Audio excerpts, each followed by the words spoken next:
C'est ça. C'est des perroquets. Et avant, on a vu les émeus. Ils sont là-bas, les émeus. Émeus. Ah non, des mandous, ils viennent de me le dire. Ah, les émeus, c'est plus gros, c'est des mandous.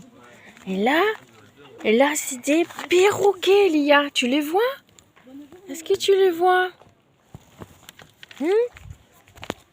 Salut! Il y en a un autre là. Ouais. Ah! Le perroquet! Le perroquet!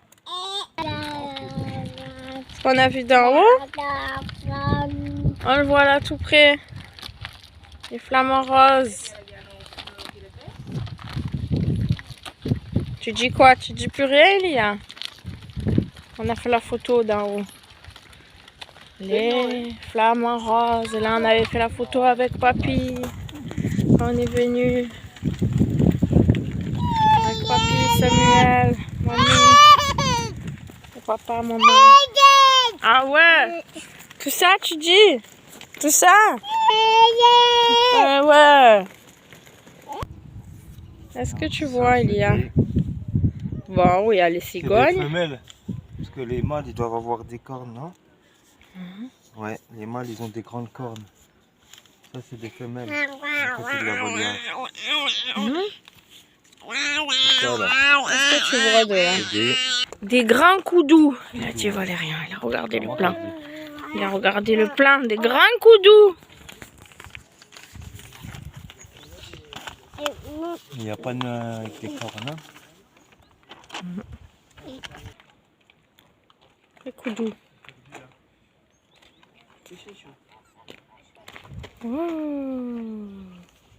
Flamant rose. Joli. Flamant rose.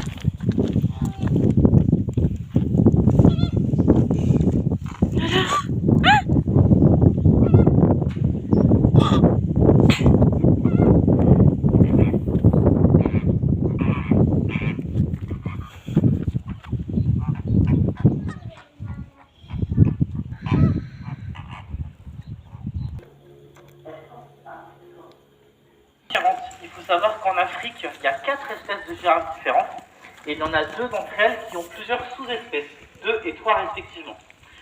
Donc sur le parcours voiture, du coup, vous avez vu la girafe du cordaufin. Donc c'est une sous-espèce de girafe, la girafe d'Afrique du Nord plus précisément, et que l'on va retrouver du coup au nord de l'Afrique. Au semi-désertique, elle a des taches qui sont beaucoup plus claires. Et derrière nous, du coup, c'est la girafe réticulée, donc avec de très belles taches bien délimitées. On peut dire que c'est un bon carreleur qui les a faites. Et donc cette girafe aura vraiment ses propres taches, mais vous remarquerez qu'entre les différents individus que vous avez devant vous, elles ont chacune des taches qui sont différentes. C'est un peu leur carte d'identité finalement. Les deux girafes qui sont à droite, eh bien, ce sont les filles à Florina. Donc on a Oya qui a 6 ans et demi, et la petite Roxy, du coup, qui a 4 ans et demi. Donc je dis la petite Roxy, puisqu'effectivement c'est la plus jeune, et elle est encore petite en taille. C'est un peu notre grand bébé. Alors les girafes, dans la nature, les femelles vont vivre de leur côté et les mâles du leur, donc c'est pas gênant ici qu'on ait que des femelles. Les femelles sont plutôt casanières, elles vont vivre en troupeau de 10 jusqu'à 100 individus des fois. Oh. Et elles vont du coup se retrouver dans des zones qui sont très boisées, en fait, où elles vont trouver beaucoup d'alimentation pour à la fois pour elles-mêmes se nourrir et alimenter leurs petits, et aussi pour les protéger des prédateurs, pour les cacher.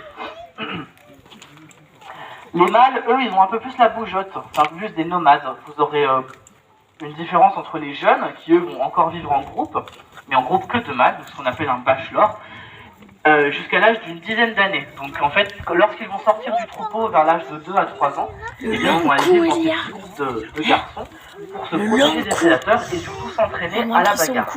Et lorsqu'ils seront plus grands, qu'ils seront assez grands et forts, eh bien, donc vers l'âge de 10 ans, là, ce sera des grands mâles solitaires.